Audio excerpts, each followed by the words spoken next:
your mind is not you. That is not who you are. That incessant chatter isn't who you are.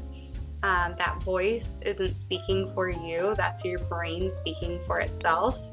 And to kind of disassociate from that is where all your power lies, right? To like kind of just sit in that seat of the soul, which is like the awareness, the consciousness, that's your soul, which is like you said, so easy to say, and it sounds correct, but you're like, okay, so how do I do that? So yeah, is there a pill I can take that'll switch my consciousness so that it focuses that way instead of the other way? Yeah. But there isn't. It's god damn it. Like, yeah. I got to do all this mental work. To just when I was messaging with you, you said you were you did a capstone project, and I don't even know what that means. What is that? What does that mean? A capstone project? I'm preparing for my capstone project, so I had to submit a research proposal. So that's what I've been working on. I finally am finished with the research proposal part, which is amazing because that consumed my life. But yeah, I'm pretty much ready to start the capstone project, which is essentially like a thesis almost for my psychology degree. And then when okay, so it's important to get your degree to have your capstone project, so other people in psychology will know what that is what I'm saying. Okay. So it's like your theme thing. Exactly. Mm-hmm. So you've done the research, you got approved, and now you've done the research, and now you need to write it? Yeah, so basically I proposed a research topic on intrusive thinking and the efficacy of using mindfulness-based approaches in therapy. So that got approved basically, or, I passed that portion of it. Right. Is this an uncommon or common sort of accepted practice, or are you postulating something, if that's even the right word, something relatively newer?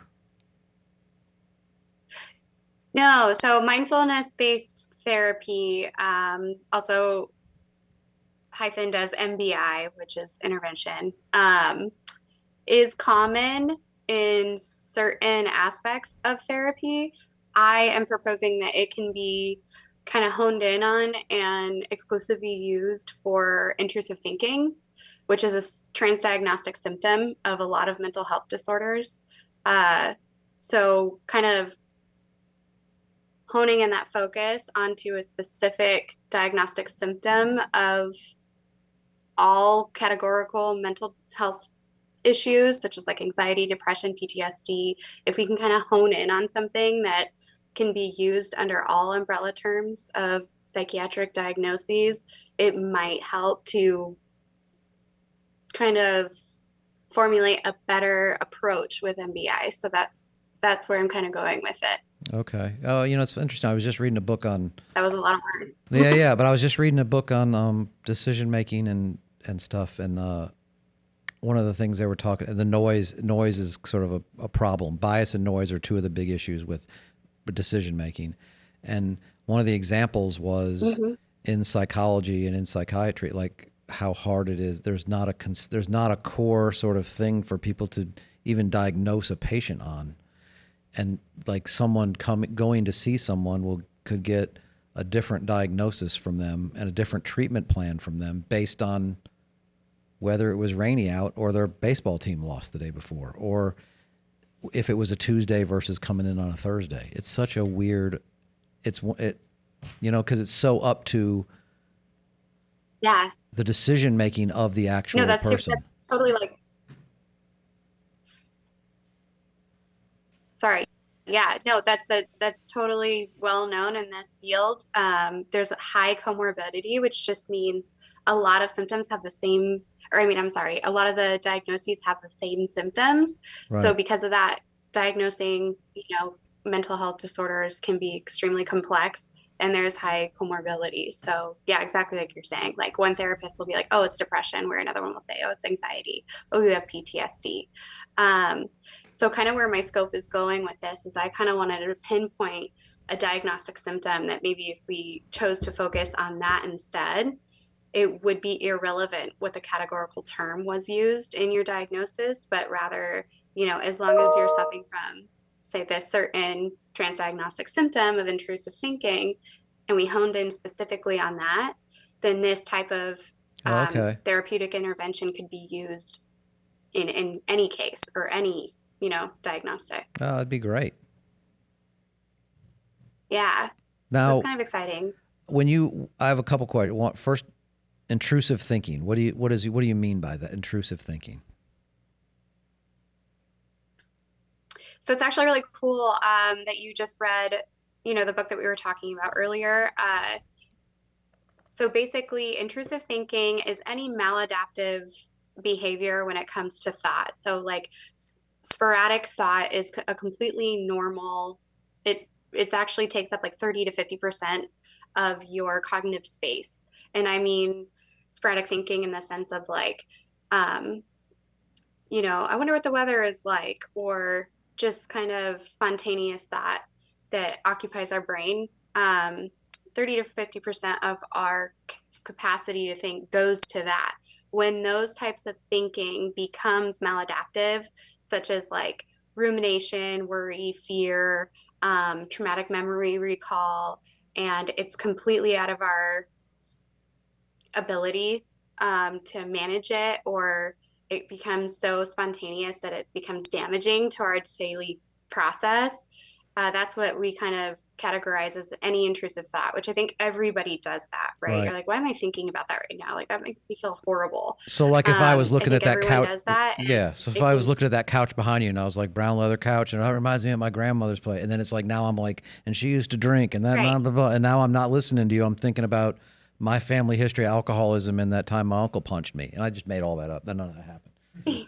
But right. Right. You Okay. went down this weird like rabbit hole and you're like, why am I thinking about this right now? Yeah. Okay. So the idea is then that intrusive thinking leads to a lot of mental health issues and where we go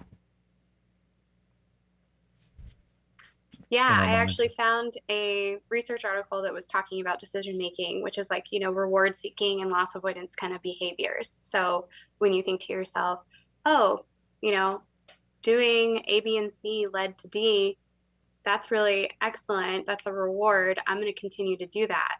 Or loss avoidance, where it's like, oh, that was a bad outcome. I'm never doing that again. So, this research article that I read was trying to find a transdiagnostic symptom that was prevalent in any sort of categorical mental health issue. So, anxiety, depression, all those umbrella terms. And it found that intrusive thought was the main symptom that was associated with poor decision making skills. It really rendered people to kind of not go down those paths of like reward seeking or loss avoidance. They just didn't care. They were less likely to challenge any expectations. They were less likely to make informed decisions and kind of just left life up to chance instead of like learning from behavior and then following suit.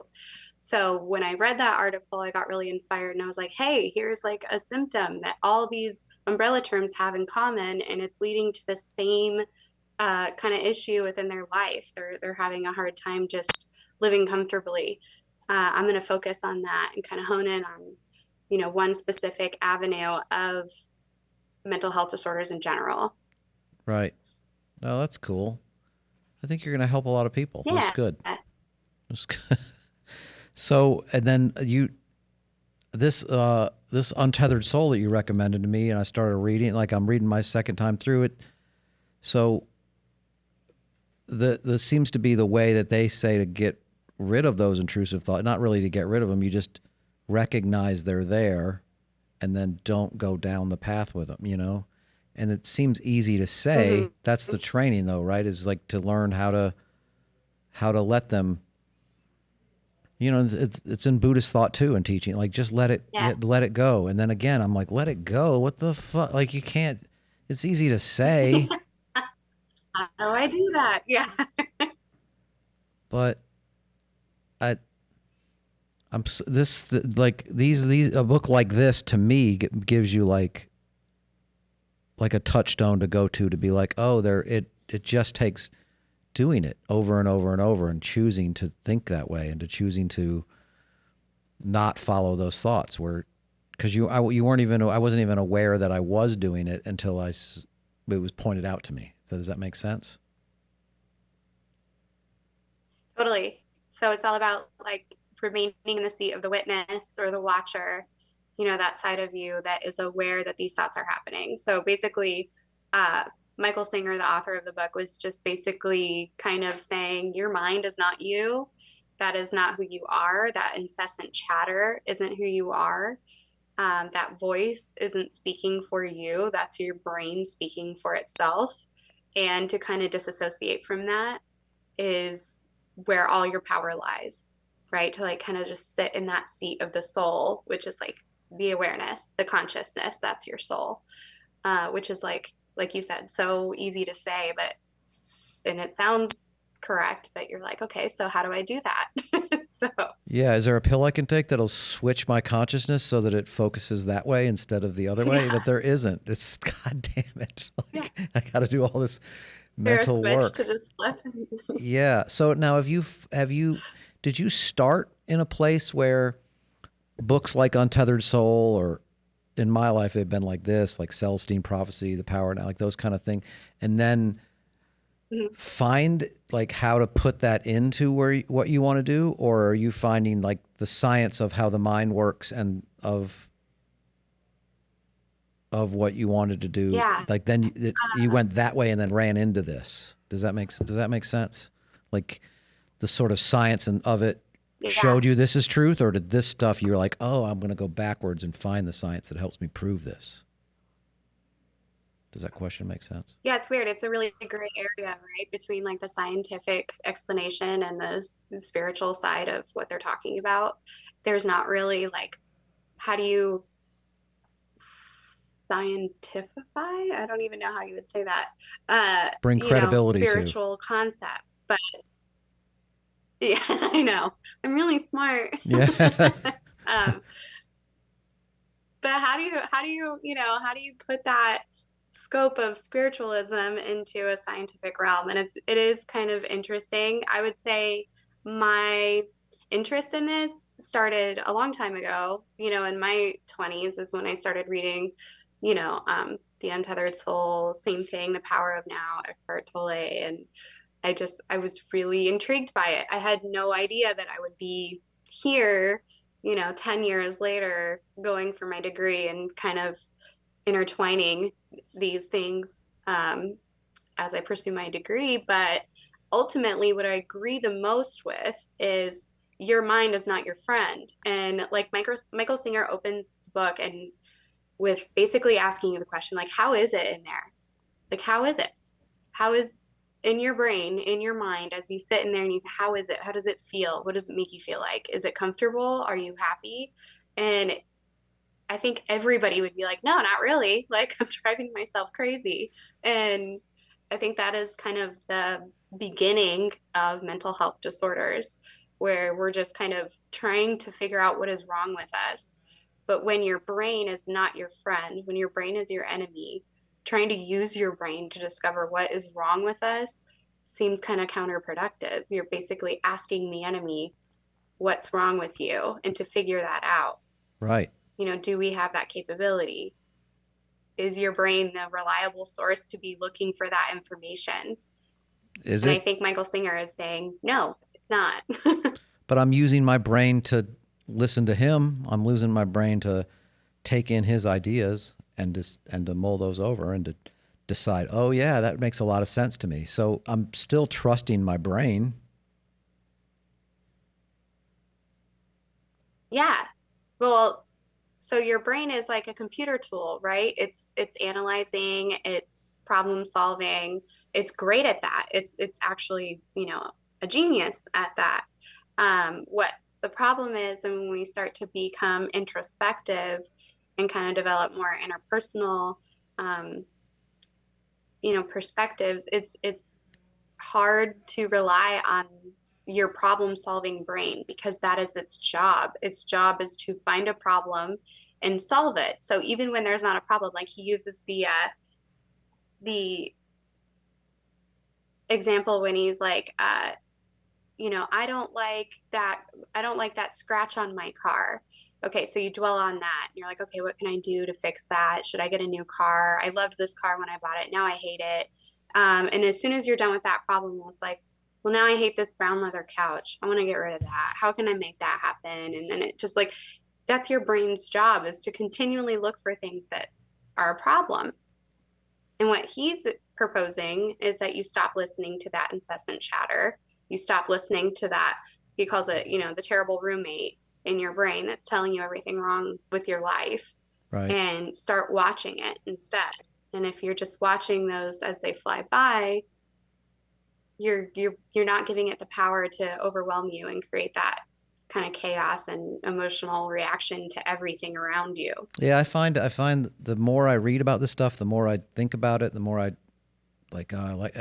I can see myself, not all the time, but I can see myself implementing it. And when I start to get mad at something, I stay mad so much a shorter time, or I recognize, oh, here comes anger. It's weird to even, it sounds kooky to Mm-hmm. say, but I really do have that happen now, where I I will be having a conversation with my wife, and she'll say something that makes me start going, why did she just turn her phone upside down? And then, like, you know what I mean? And she's just setting her phone down. And in my head, I watch my mind to start to be like untrusting and like what it's built. And that's like, and now I'm quickly being able to just shut that off and be like, oh, that was weird that I did that. Why would I do that? And then I like that I start to look there as opposed to there. Does that make sense? Because, Yeah.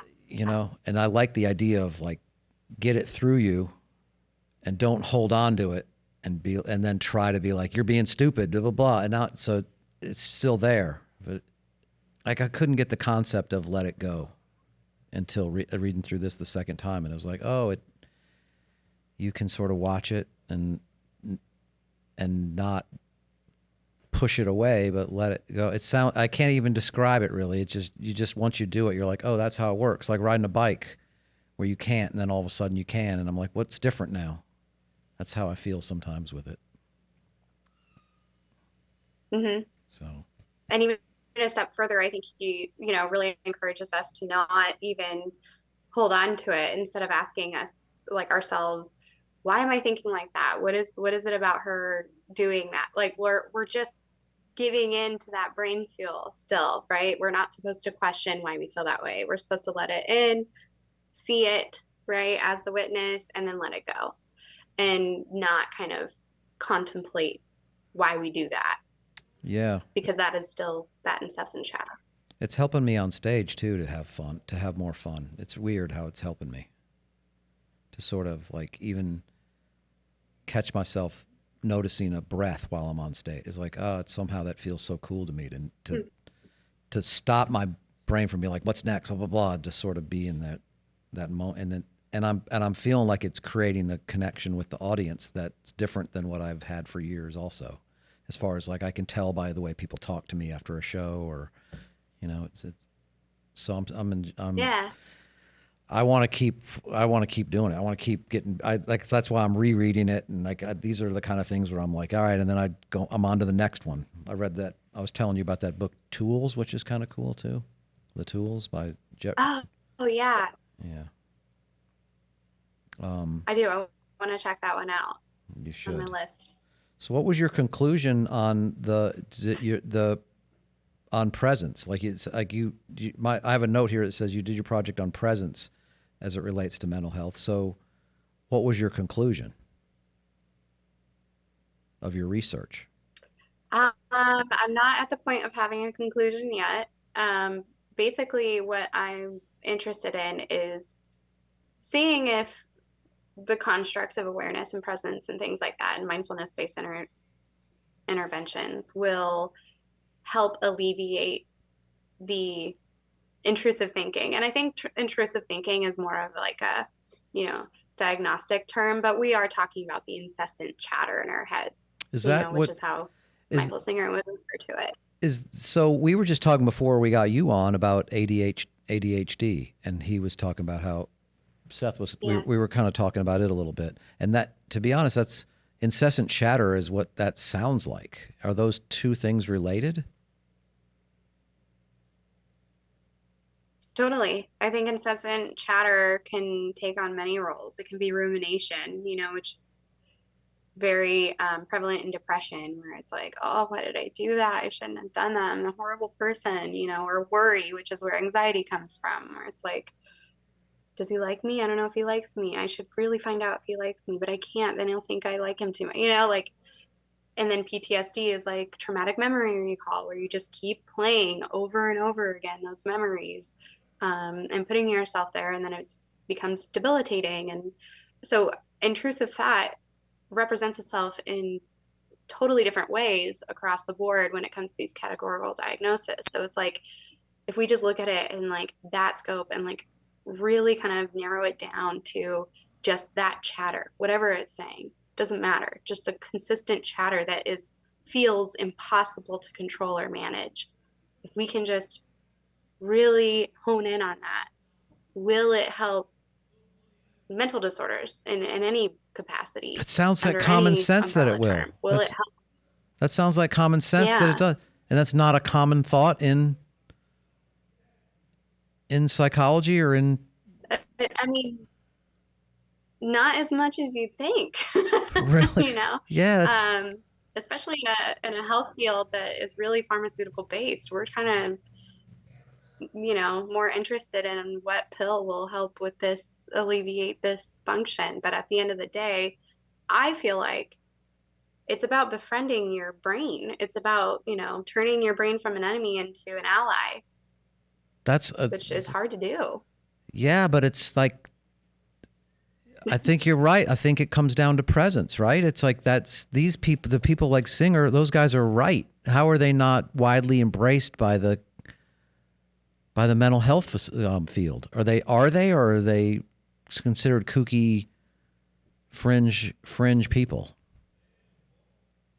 It can be. I mean, we've had this knowledge forever. I mean, Buddhists have had this Yeah. I knowledge since recognize the it all. beginning of Yeah, time, This isn't any new idea or, perspective, but I think again it goes back to that gray area that we were talking about, where this is spirituality. We're talking about science. We're more interested in what you can prove, and how do you prove that sitting in the seat of the soul, right? That being extremely aware, how do you calculate and statistically analyze presence and awareness? You can't. So it's kind of hard to show this same kind of topic in a scientific way. It's really hard. And that's what they care about. That's how yeah. you I get I research proposals and, I think research articles published, is because you can prove your work. You can prove that it works. That's where we're at. We're trying to prove that it works. How do we do okay. that? So Yeah, I think something changing the like, word from finding a different word yeah, than spirituality might help. You know what I mean? Because somehow there's obviously great resistance to that. Like it's awkward to say, and especially to scientific minds, blah blah blah. But it's like when you argue when I argue with an atheist, and they're like, I'm like, you're just, my thing is you're lumping in what you define God at, or what God has been defined as this thing in all these religions. And of course those are easy to toss away, but that is like throwing out the baby Jesus with the bathwater or whatever. You know what I mean? Like it's yeah, there's like like you just said about the Tao and the Gita, and like all these things. There's this same shit is in those things, and so right. and in my mind, like you're talking about decision making. I was reading a book on decision making. Like our brains go off and start doing all this problem solving, and the proof is our brains are terrible at that. We make poor decisions based on our bias and how we feel, which gives an argument to start Totally. being in touch with how you feel will lead to better decisions making, So and you can, I Totally. feel like you can prove all this over time with science by showing how being present helps us sell. Excuse me, how it helps us sell in your body, how it helps your brain, how it helps your heart, how it helps these things. I think that all that stuff's sort of scientifically provable, right? If you can be present and stop your mind, it affects everything. Yeah, you just have something that you need to have something that you can measure, you know? Like what would you measure in that? Your heart rate, your, you know, symptoms, what do you measure to show that the proof that it does work and that it has changed this person? How do I say, okay, this person went through mindfulness-based therapy and I can prove that them doing that specifically is what made them a better person or what alleviated their symptoms or what, you know, Yeah, I guess you lowered can't. intrusive thought. So that's how we have to, in this world of science, that's how we have to go about being able to say without a doubt definitively that there is statistical evidence that being present caused all this other, stuff that happened. And it's not by chance, or it's not by the medication that they're on, or it's not by the talk therapy aspect. I mean, you have to eliminate the confounds too.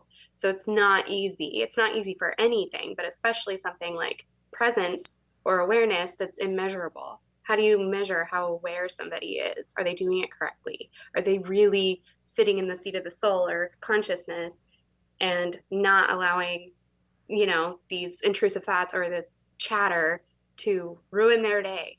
How do you Right. measure that? So it's difficult, but yeah, it's been around forever. Yeah, and to be honest, that's why, 10 people have done it in the history of humanity. It's not an easy thing, right?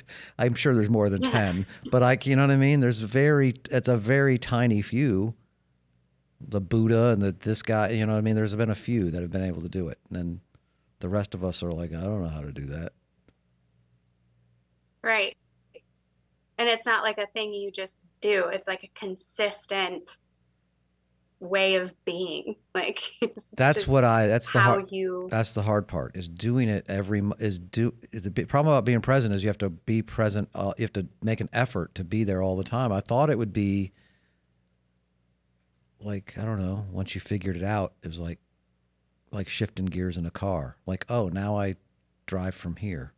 But it's not, you well, the just, trippy part is Michael Singer would say it's like the opposite of effort, right? Like it's not doing, it's not thinking, it's just being aware. It just sounds so simple, but it's like the more you try. Like I remember I was re-listening to the book too before this podcast so I could like refresh my memory, and it was at the part where he's talking about befriending that roommate in your head, and he's like, your voice is always arguing with itself.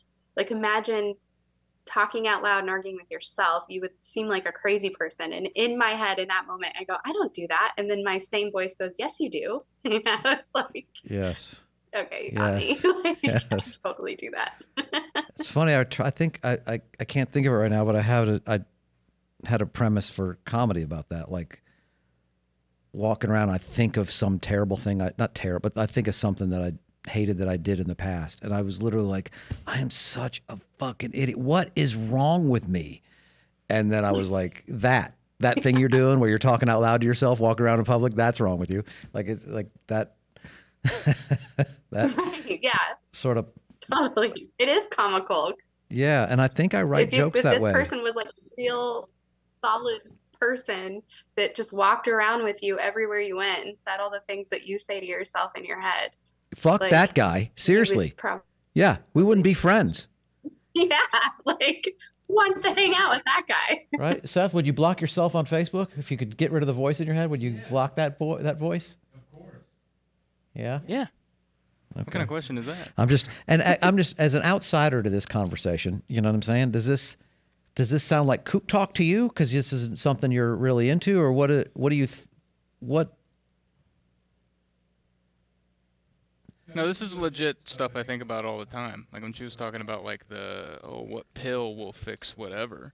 I think of that all the time. Like, 'cause I mean, the pharmaceutical people have always done that. It's like, how do we keep housewives from being sad, and make sure they keep making turkey and dusting the house for their husband. Like, and then how do we make poor coal miners not be in pain? Let's give them opioids. And then how do we make people who don't have enough time to take care of themselves not go crazy?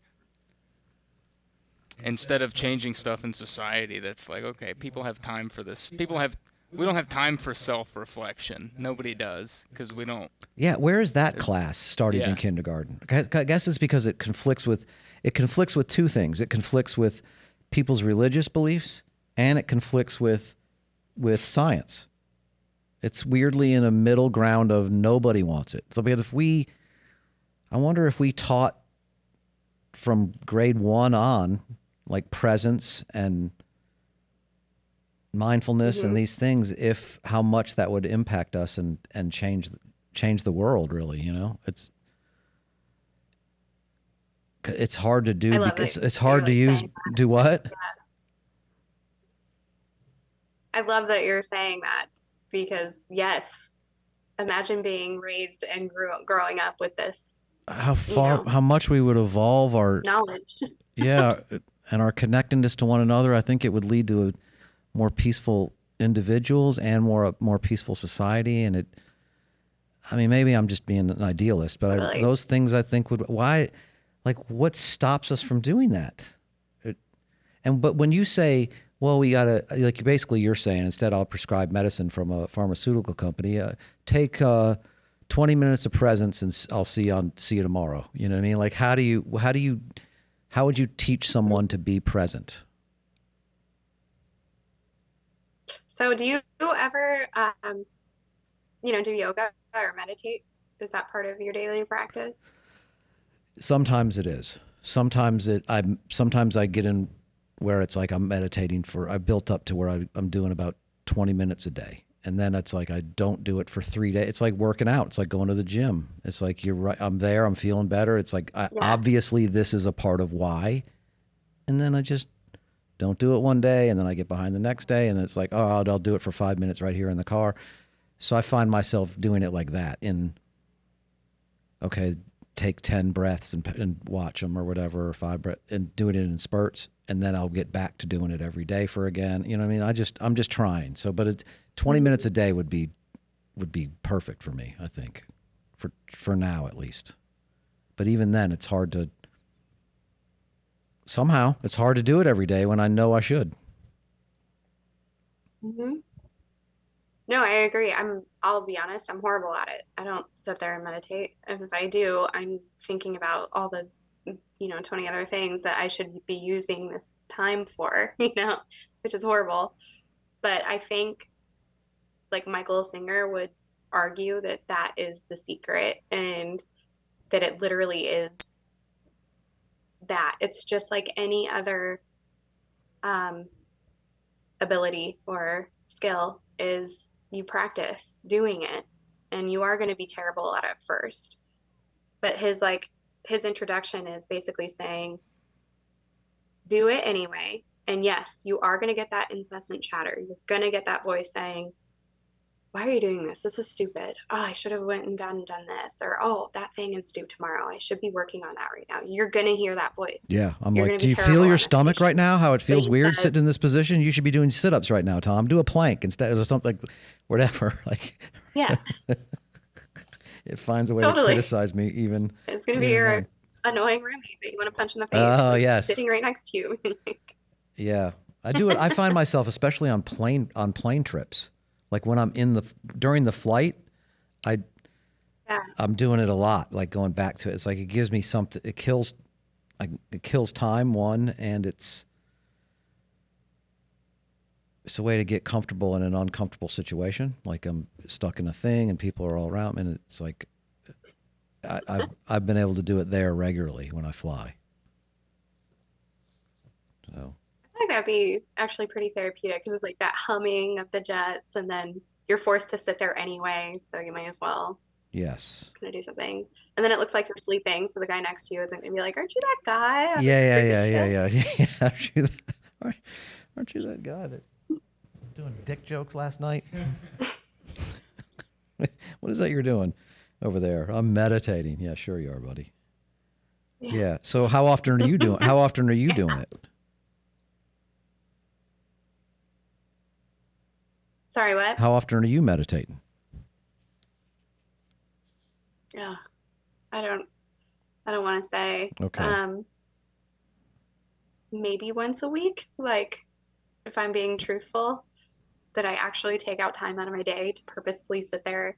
I try to do it when I'm driving, but that doesn't, you can't like shut your eyes. But I mean, I try to shut that voice up when I'm driving and like I've been better at take that. in the scenery Yeah. and not think anything. And I've been better at that. It's funny. Before my son was born, I remember talking to people and being like, I'm gonna work with him on meditation and mindfulness, and This is, I'm not gonna raise a Buddha, but I'm gonna make sure he does all this stuff, and instead of playing video, and then life just happens, Mhm. and he doesn't meditate, he doesn't do any of this stuff. You know what I mean? Like I feel like it's the vision I had of how easy it would be is not. So anyway, I don't know how so your goal is to end up getting into a practice where people are coming in and you're basically walking them through steps to be able to accomplish things like Michael Singer talks about.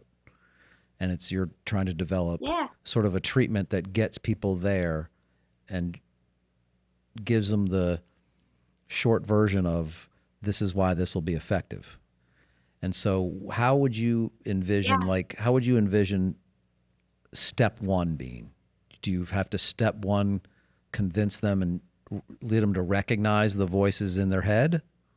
Is that the first step, or is the first step just to start working on presence immediately? Yeah, ideally, like I proposed a 12-week kind of process where the mindfulness-based intervention consists of several, aspects, which, could have meditation. But again, I've listened to every Follow My Voice video. I mean, I became certified in hypnotherapy. Like I know the basics of meditation, still horrible at it. But I would also include, um, there was another, and I'm going to totally butcher her name. It's like Miri Obato, references, what does she call it? Uh, I can't remember the term she used, but she references doing mundane activities with heightened awareness, like brushing your teeth, taking a shower, and just specifically thinking about really honed in aspects of whatever that is. So if you're brushing your teeth, trying to feel every bristle on your gums when you're taking a shower, trying to like pick a point on your body and see how many drops of water you feel, like that heightened awareness of mundane activities. We were just Even talking something about as like heightened awareness. minuscule as that can help. We were just talking about heightened awareness when it comes to like somebody that's blind. They end up using the vision centers in their brain through making like clicking noises and audioness, and they see in a different way, and that heightened awareness. I'm sorry to cross that. Just my mind takes over, and I'm like, we were just talking about a thing, nothing related to that. Let me bring it up. No, totally. You can pick whatever. Yeah. I also had somebody tell me, like, for meditation, if you have an issue, like, they're like, oh, pay attention to your breath. Like that even isn't specific enough for me. So I started paying attention to the physical sensation of breath in my nostrils. If you can just hone in. That's how something happened for me too. Yes. It was like, you focus on the breath going in and out of your nostril, and you feel it on the end of your nose. It's like, and then it's like that simple thing. And then when I was reading in this Singer book about breathing in and like feeling the difference in the pressure around your heart, like, I don't know, something's happened where I've been able to, I find these different spots in me to like focus. Like, it sounds so kooky because when I read it, it sounded kooky, and I was like, I don't know what that means, but the energy in you and it. So unless my mind is tricking me into believing that that's a real thing now, like I can literally recognize when I'm tense, like right here, and I can even feel it releasing as I breathe and focus on it. And then it's like, then I do the same thing, focusing on something as simple as in and out of your nose, and somehow coming to the figuring out this is work. It's like trying to figure out how Right. to how to do anything, how to figure out how to play guitar, but you don't just pick it up and you're great at it. You got to put in the hours and all the stuff like you're talking about. Just pay attention to your breath and stop your thinking. None of that makes fucking any sense until you start doing it. Right. Well, even like the whole pay attention to your breath. I'm like, okay, what, the sound of it, my lungs, my stomach, like what? I'm like in my head thinking about how do I pay attention to my breath? Like that's difficult, but it does and makes my mind keep going about that. And so I think picking just one small aspect of it, which is the physical sensation on my nostrils, or even the sound coming out, just pick something, one Right. thing, not the whole encompassing, So sensation of breathing. Because there's a lot of things that you can through hypnosis, can you hypnotize someone to shift their consciousness away from ego into mindfulness? Or is that it would just be a tool to help you start to do that work? Why isn't everybody you could doing do that? association techniques where,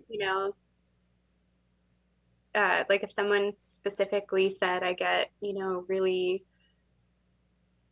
hyper focused on, I don't know, something they're scared of, if there's a dog in the room or something, you could do an association technique, which means like that there's like a trigger word or a trigger sensation or a trigger visual cue.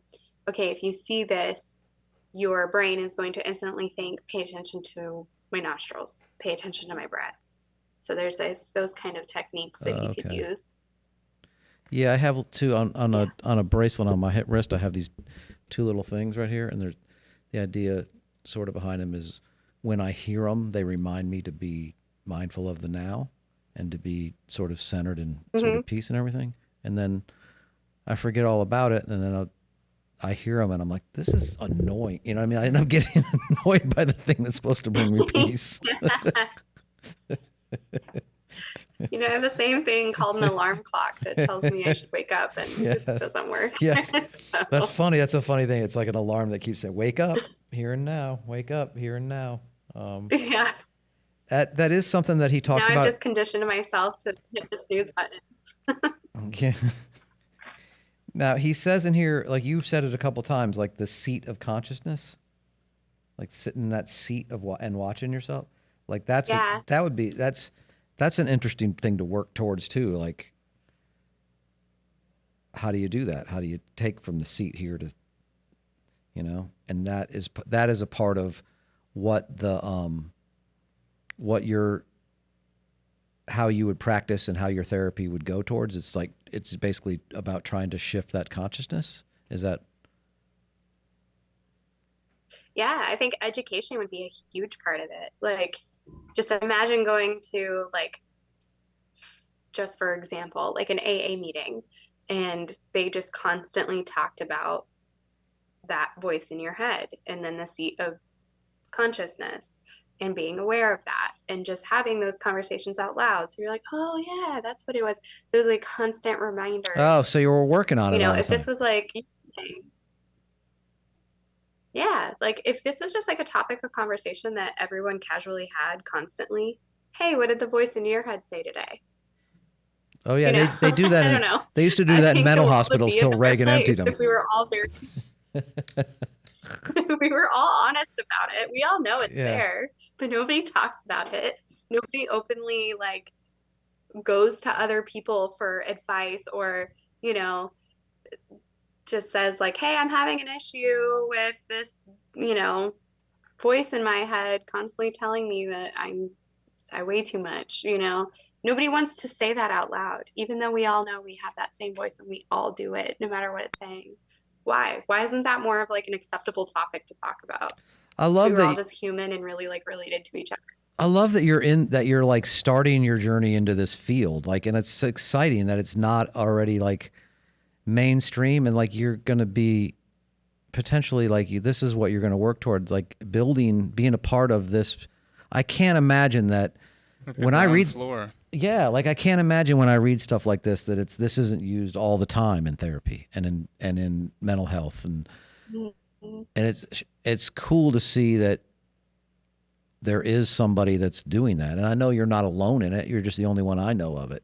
But is that exciting for you to be like, this is going to Yeah, like help so many people? And like you said, it's so exciting. if you can get to a point to where we're like we were talking about, like all through schools, you're learning like how to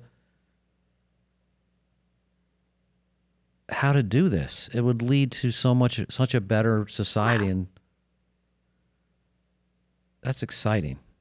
Is that what you feel like you're getting into? And or you Yeah, feel like, once I have the credentials and I have my license to practice as a professional counselor, I can say whatever I want and I'll not sound kooky. It'll sound therapeutic. No, I'm is there just an, kidding. I yeah, wouldn't, it's no, I but get that. you know what I'm saying? Yes, Like, I do know I did exactly what have you're to saying. do this to be taken seriously. Is there an army of Yeah. yous? Is there an army of yous like in your era of graduates from school and people working towards this? Is there like a whole group or that's getting ready to revolutionize the way we do mental health? Or are you? Yeah, I think so. You Oh, know, there's those more like holistic approaches to everything. I mean, there's, alternative medicine and doctors as well. They're not covered by insurance because they're alternative and holistic. But, you want to find out what's wrong with you, you can go see a naturopath. And that's exactly what I want to do, but in the therapeutic field. It's like a naturopath doctor, but I'm a naturopath therapist where it's really more about alignment with the self and spirituality. And it doesn't have to be a religious topic. This isn't talking about religion and believing in God. This is talking about your soul and who you are inside and being at peace with that. that's really cool. I think it's the same. Yeah.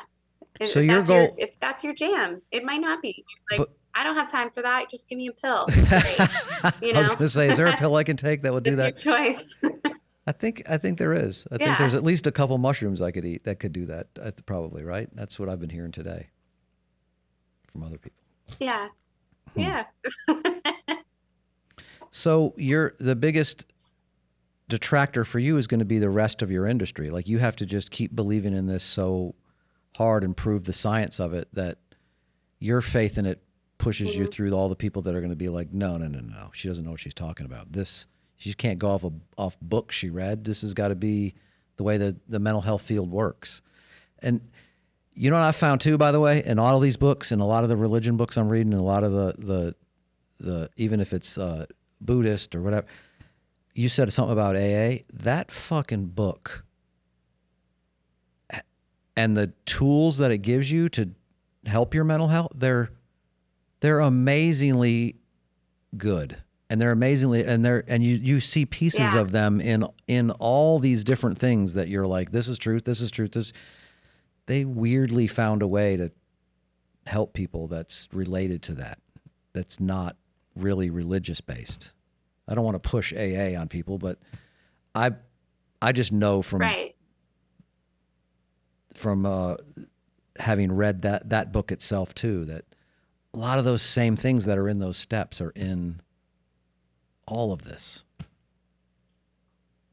Totally. I think too, like meshing that together, that cognitive behavioral therapy with that more spiritual, stuff that we're talking about, but also finding a way to like really combine it to where you are utilizing those tools, those therapeutic tools, but then you're also introducing this whole other kind of realm of spirituality and integrating that together. How beautiful would that be? Like you are getting the help that has been, proven to create change and this and that, but you're also giving that extra attention to spirituality to where maybe these people not just get better, not just heal, but like they actually change who they are and address and approach life in such a different aspect that they ever could have imagined. I mean, that would be true healing, right? We're not just alleviating some sort of disorder. We are giving you the tools to continue living in life with this whole new perspective and way of being that, can go into every facet of your life or I love it. that's what, yeah. I love it. I want to do this. Sign me up. I'll be every Wednesday on your couch doing this, learning how to do this. Perfect. You're gonna be my first client. All right. Well, I appreciate you doing this with me, and I want you, when you're done with the tools, I want you to come on too and talk about that. We didn't really.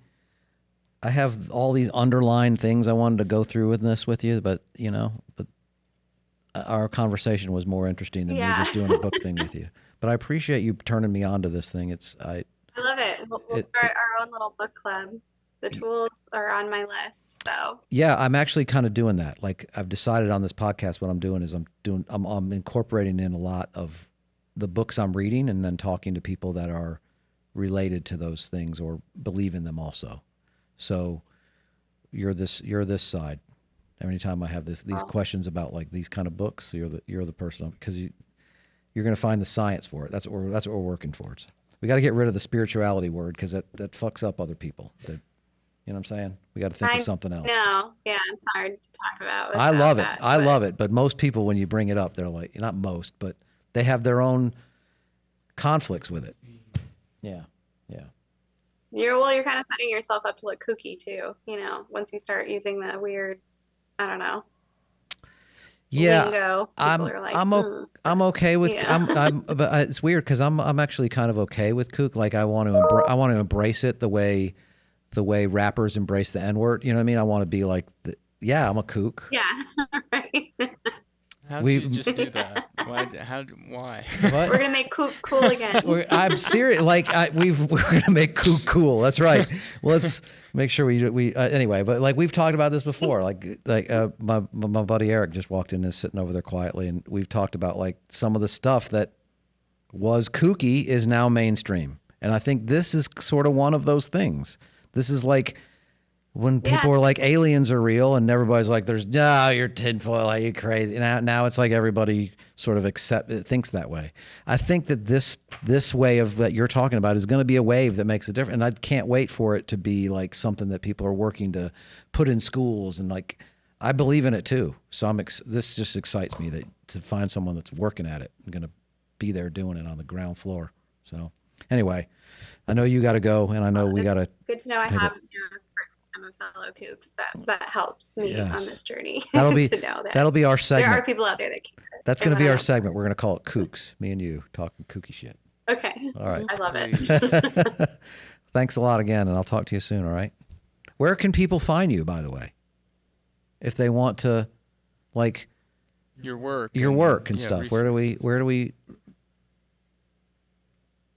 Like my work. Yeah, like, you know what I mean. Let's say I'm watching this, and I want to talk to this girl. And, I want this girl to help me with.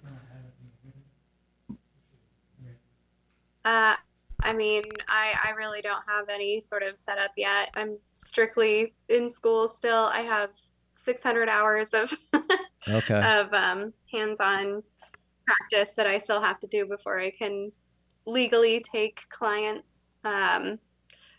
But I do have a question. I do have like my hypnotherapy accreditation where I can do that. But as a therapist, I don't have those credentials quite yet. Okay. I got a quick question before we go. I'm an associate.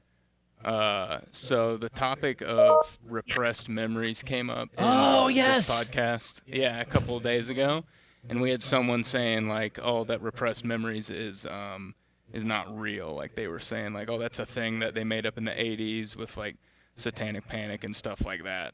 And like, what's your line of work say about repressed memories and all that kind of stuff, and how that plays into how we are people? Because it sounds like a real thing. Yeah, I was. What happened was we were talking about memories and stuff, and I was like, I brought up to another comic who was talking about how subjects that he would talk about, you could see he would get a reaction from the crowd that you could see they're hurt, and I was like, yeah, you might have had times where you were saying a subject and you caused a repressed memory to come up that they didn't even know they had. And the other guest was like, first of all, that's not a real thing, repressed memories. They did studies on it, and they were, okay. And so like repressed memories in the sense of like a traumatic memory that you don't want to like recall, or repressed memories as in like a past life experience that happened to you, you know, Memories that 2 you don't lifetimes want to ago. recall. Like, Memories that your brain kind of forces down. Right. yeah. Trauma, basically. I think depending on who you talk to, people either do believe in them or do not. There have been cases in court. Like, have you heard of that where the woman went to court and won because of repressed memories, and they found out later that she was making it up? I can't recall like the name or anything of the trial, but you could look up, you know, repressed memories trial. I think in the scope of what you're trying to define repressed memories as, you know, there are traumatic events that people have kind of out of body experiences. People will talk about that, especially in like really extreme situations of like, you know, attempted murder or rape or anything like that, where they disassociate completely. And that has been proven to be true. And then as you continue through therapy, those memories do kind of start to surface, and then you remember more and more kind of details of what happened. That sounds exactly But like a as far as repressed something memory. completely, yeah. Okay. All right. So we gotta call bullshit on our other guest. I don't know. Yeah. I'm not here to. I didn't hear what they Your said words, you said it. specifically. Yeah. You but called it all bullshit. that's my You said it. take. All right. Well, I Don't put me appreciate. in the same room as them. No. I actually posted a clip today of him saying that, because at the time I was as it happened, I was like, "What are you Okay. talking about?" And then he sort of defended it, and then said that they did research, and then they actually doubled down on the research, and they proved that that's not really a thing. And I just, it's weird Yes, that, I think it depends on how you're defining a repressed memory. yeah, he's pretty good about that. Depends on what you mean by what is means. So he has that sort of like, you know, that Clinton thing, which depends on what you mean. I forget the word he used. Was it is? Anyway. But I appreciate you clarifying that, because I like it when, this is a friend of mine that I like it when he's wrong. You know what I'm saying? Every voice in my head agrees that that's a fun thing when he's wrong. Yeah. So. All right. Well, I appreciate you doing this. We got to wrap this up. We're rolling. Thanks for coming on again. I love it. I love it when I talk to you. Absolutely. I love it too. All right. Super fun, you guys. Bye. Read Untethered Take Soul. care. It's good. Bye, guys. Bye. We'll see you.